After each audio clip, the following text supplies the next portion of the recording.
Hello, everyone, and welcome back to another episode of Marketing Corner.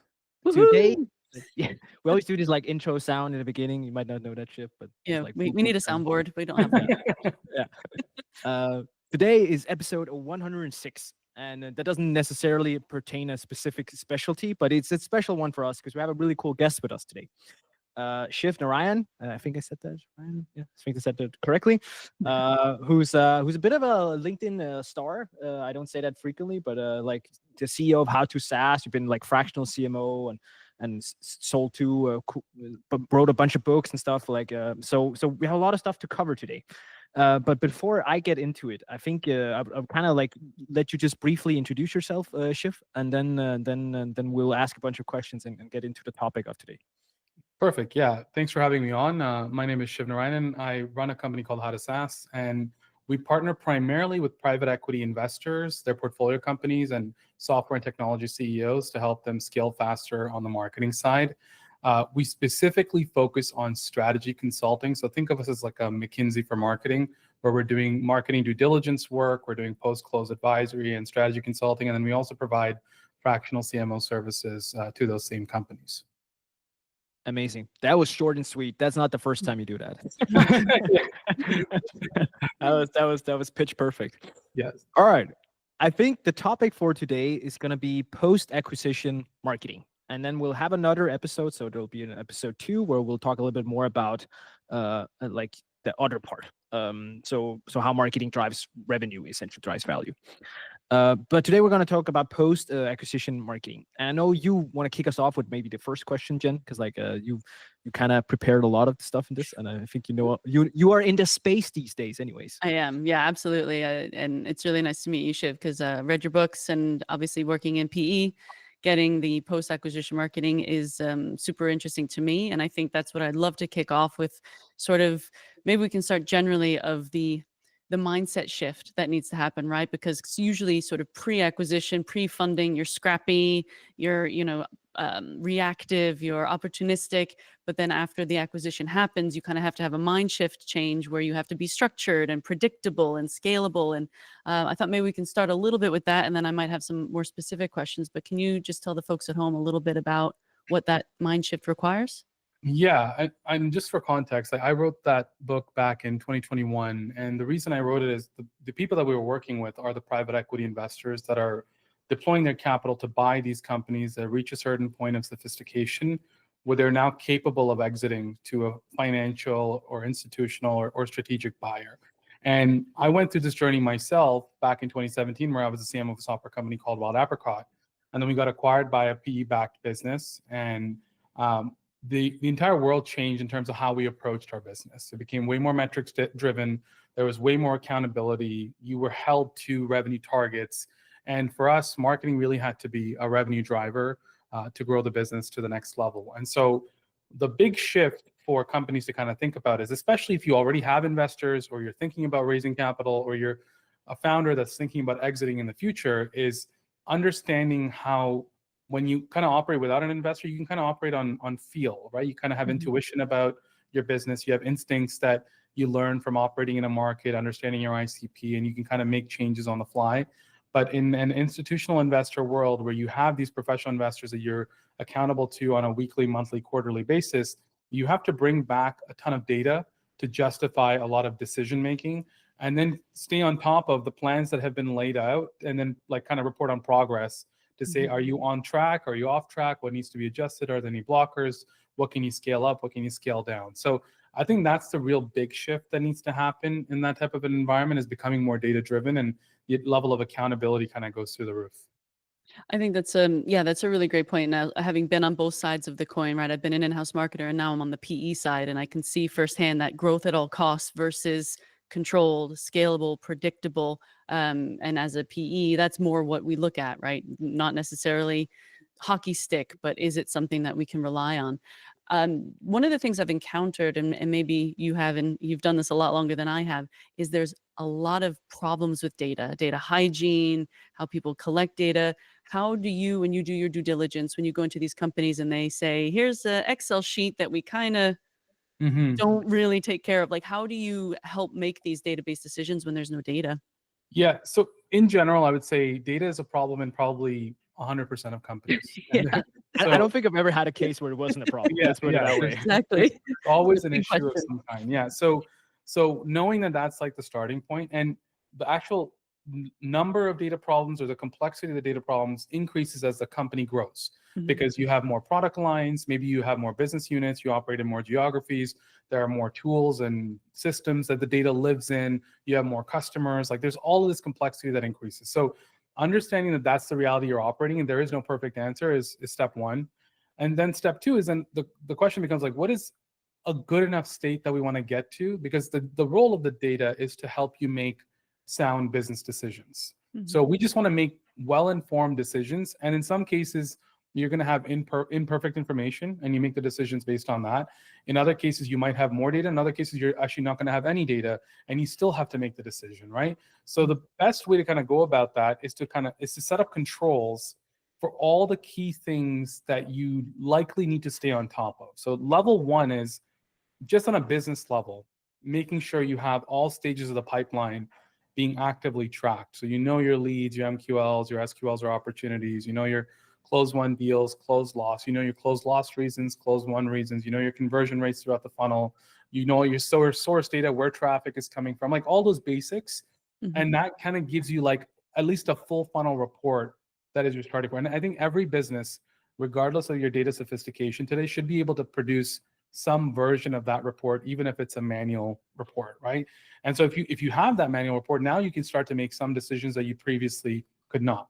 Then level two is, once you kind of have that base layer, for each stage of the funnel, you're able to have a one level drill down onto the metrics. So for example, if we're looking at opportunities, at least let's figure out how many of the opportunities are new customers versus from existing customers, or how many of the opportunities came from outbound sales versus inbound mechanisms, whether it's organic, direct, paid, etc.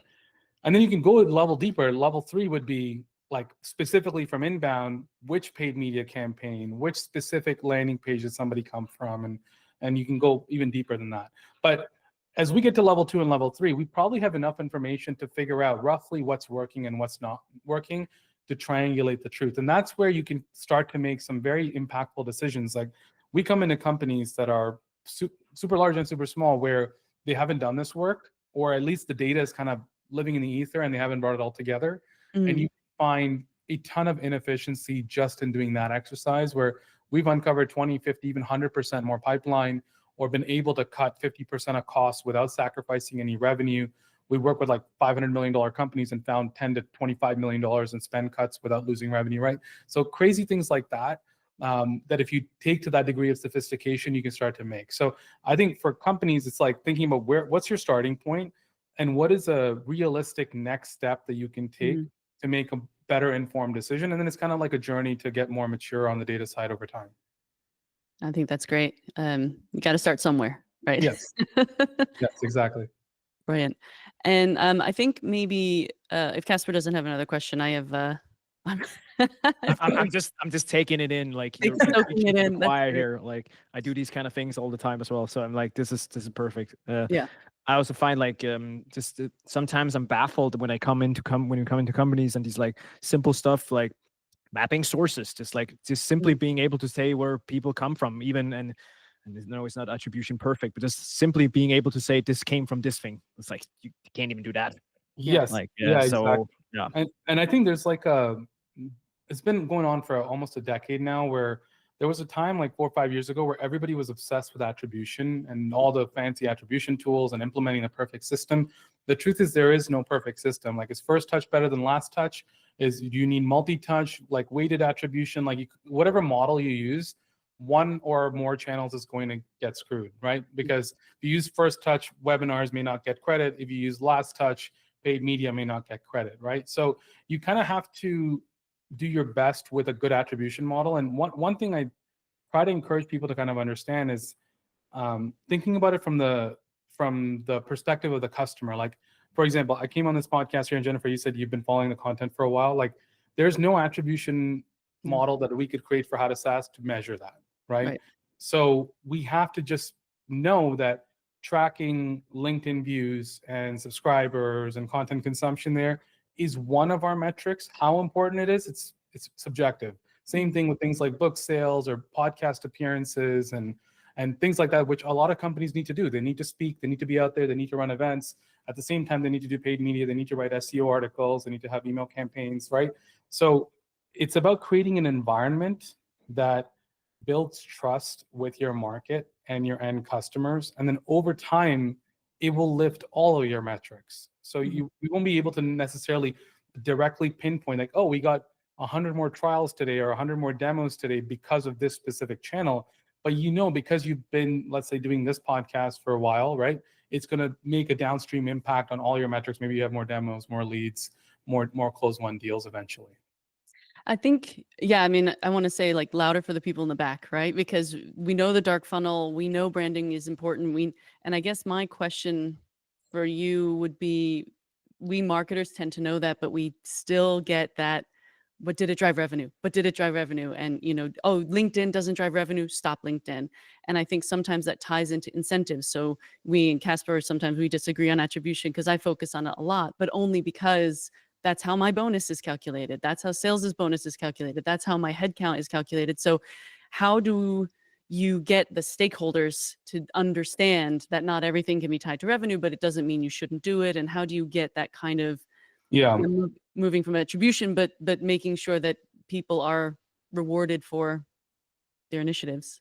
Yeah, so this is where I'd say you kind of have to do things in the right order. And actually, I touch on this in the book as well, is if, for example, your business has not done some of the foundational marketing activities, and then you just launch a podcast, you're going to have a lot of negative impacts of that, because you might think you're building your brand, but nobody really converts because you don't have great product marketing, you don't have great sales enablement, you don't have great demand gen programs. And so one of the things that we try to educate companies about, especially when they're bought by private equity and they're in this post-acquisition world where every dollar is being tracked, is starting with things or campaigns that are for people that are already in market to buy. And most companies are not maximized there. So there's always a subset of customers in your market that is already looking. And so we want to make sure we have enough campaigns launched there.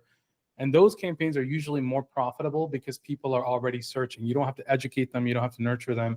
The further out you go in that buyer journey, where you're moving from customers that are hot all the way to like completely unaware, the unaware customers need way more time. Their sales cycles are longer. They need more education, more context, more sales touches, etc.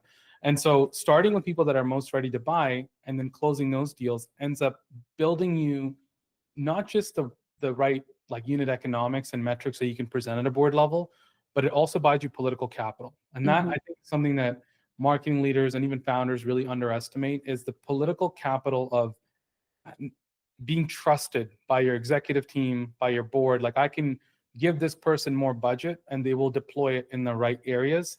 Needs to really be felt by everybody before you start to do crazy things. And I tell you, one of the things that I think marketing leaders get wrong is they try to overhaul things before they have earned the political capital. One of the metrics I like to cite often is that on average, a VP marketing VP of marketing's tenure is about 18 months. And that's because they will waste their political capital on things like rebranding, launching a new website, overhauling product marketing and messaging and positioning. While these might be kind of important for the company that you're talking about, the most important thing that you can do for your political capital is to show more pipeline and focusing on the short run and showing quick wins. And as you earn that, and then you identify problem areas, like let's say you spend more on paid media and people come to your website, but they're not converting. Now you have a data reason to explain why your conversion rates are lower, or you need to improve landing pages. But even then, you don't need to overhaul your website. You might just need to overhaul a couple of pages, right? So doing it in sequence, step by step, and earning political capital along the way, then that kind of aligns you with the expectations of your CEO or your board, and then you can kind of do a lot of the other things that you want to do as well. I gotta say, I really like the use of political capital. Yeah. Like, I think that's a term. It's not something we use enough. Yeah. Because I think that's what it's all about, right? Like, because a lot of people have that tendency, but I also want to challenge it a little bit in a good way. Because because political capital also means, like, essentially what we're saying is we want to do the things that you somehow know works, right? Like we know things that work in the 18 months. Like you need to build pipeline. So you're going to be like, okay, Jennifer and Shiv, we're going to do a paid search or something. I've seen it work 100 times before, and there's intent in the market. Or I'm going to do LinkedIn ads or whatever it is you end up doing. But my point is also, don't you end up sometimes in a situation, and this is maybe like, because I don't like think this is like a rhetorical question, but don't you feel like sometimes you end up in a situation where you do the things you've tried so much time before, but you stray away from the bets, the crazy bets that might be the right play for this type of organization here, but you haven't really done it before? Maybe you come into some sort of a place where it's like, I really think TikTok could be the thing for this company, but I'm too afraid to do it because I haven't done it a lot. Do you get my point? Do you get my question? do. Yeah, and it could be that TikTok has a place in the marketing mix of that company. I think it's more about order of operations, right? So if you're, for example, let's pick a big software company like Stripe that has a ton of marketing content and campaigns out there. For them to do TikTok ads or Twitter ads or Instagram Reels might make sense, because they're, even TV commercials, as an example, might make sense, right? Because they are so far down the list of people that are already in market. And if you're in market for something like Stripe, you can find Stripe if you Google anything related to what Stripe does, as an example. But there are companies that are nowhere close to that. They have not maximized any of those other channels. So imagine, like, if you have a project management software company that's around 5 million, not like a Monday.com or Asana or Trello or something like that, just a newer project management software company. And imagine if they launched a Super Bowl ad. It doesn't make sense, right? Yeah. You will get in front of the right ICP, but you also have a ton of waste because you're getting in front of non-ICPs and wasting all this capital, actual capital. And now you have not done some of those core campaigns, right? And so you have no capture in place, right? Like you don't have no, like, when people search for your brand, you don't even appear, right? Like, yes, or even they come, like, maybe they come to your website and you don't have great content to convert them, or once they fill out a demo form, you don't have a great sales process in the back end of that to convert them. So one of the things I encourage people to do is like this concept, the hot, warm, cold thing that I walked you guys through. But another one is just looking at conversion rates. For example, if you have an opportunity and it closes at, let's say, 20% of the time, before you go and get more leads, let's improve our opportunity to close rate to 30 or 40%. But that means focusing on sales enablement content, or having better customer success stories, or even targeting better people, because maybe we're bringing in the wrong opportunities in the door, and that's kind of changing our marketing mix. So I think that's the nuance there, is like figuring out the right order of operations. Yeah, definitely. And one of the things in your book that I thought was really helpful is you have kind of a matrix across the funnel, and you work backwards. Yes. You know, so the people who are in market, ready to buy, prioritize, and that obviously that's so obvious, but so many of us marketers get into the top of the funnel, and we're like, oh, let's make more awareness because it takes so long. Let's start there, because then, you know, but you're absolutely right. By doing that, you're wasting time, and people are going, what the hell is this marketing person doing? Yes. But I love that working backwards is really impactful, I think. Yeah, and that political capital piece is, it's a word, but in general, like, you know, if you look inside of a company, you are accountable to the sales leader, the product leader, the CTO, like, and the board and everybody else too. But when you think about all the other functions inside of an organization, one thing I try to explain to people is that revenue generation is not just sales' job, it's not just marketing's job. It's like everything has to kind of work together. So one way you lose political capital, for example, is like, let's say the product team releases a critical feature that allows you to expand to a new market. And now you are so focused on doing the shiny object thing with marketing, but you don't do great product marketing about that new feature that allows you to convert customers better. You've missed a huge opportunity, but then the product team is going like, hey, you're not promoting this thing that is pivotal to our ICP and that we've done research on and built over time with customer feedback and all of that work. So you have, the political capital piece also comes from like other parts of the organization, or it's kind of like an organism. It's like if your lungs aren't working, like, you're not going to be able to run as fast, right? It's the same thing. Like if you're not promoting your product features enough, like your ICP is not going to know about that. So I think that's the connection, is people will appreciate a marketer that understands all aspects of the organization. I have a saying. I think it's really funny because I think we frame it a little bit different, but in the same way. Because it's like I usually say to the people I talk to, if you can convert the people who are in my market who have very high intent, then you're not going to convert the people who are you're bringing down the funnel. You're not ready for that yet. Because like if you can't convert someone who's searching for enterprise software that solves my problem, right? You Yes. can't convert that customer. Then you shouldn't be doing all the other stuff. Like start by Totally. saying, can you prove that you can convert that one? Once we can convert that one, then we move up. And then we Totally. slowly move up, right? And I think that's the same methodology to some extent, right? Totally. Yeah. And the work of some of the product marketing work, you know, in a good organization, or some of the smartest organizations, your product marketing ends up playing double duty, and it also does the job of thought leadership and growing the top of the funnel. Like as an example, we run our podcast. It's called the Private Equity Value Creation Podcast, and it's primarily used to interview private equity folks. And the people that listen are mostly PE investors. But when we run the podcast, it's also a sales tool for us because it helps us meet more private equity investors and then bring them into our network, and then we work on their portfolio companies over time. So to me, that's a great example because that podcast does thought leadership work for us. It does sales enablement work for us. It does product marketing work for us, right? It's a promotional channel every time we release something. It does 4 or 5 different functions. And so figuring out what that is for your particular organization can allow you to kind of do multiple things at once as well. Absolutely. Definitely. That was really great. And I think maybe we are getting close to the end of this first episode, but we're going to have another one. Don't worry, everyone. But you also talk a lot about the first 100 days post-funding. I was wondering if we could do a quick sort of rundown because most of our listeners are going to be small person marketing teams, probably just did their first round of funding or about to. What should they focus on and prioritize in those first 100 days? Yeah, so I think so far we've talked about the actual campaigns and things like that we want to do. Really, once you've raised funding for the investor, what they're trying to do is drive alpha, right? They want to generate a return for their fund on the investment that's made into the business. And an important check-in point is in that first 100 days where you have a board meeting after the investment, about a quarter afterwards, and to see how things are progressing. So for marketers, it's about getting all your data in order, having the right strategy and plan in place with the right roadmap, and then ultimately getting to an answer on resourcing, which is what is the right size marketing budget we need for this organization? What is the right size team we need to scale?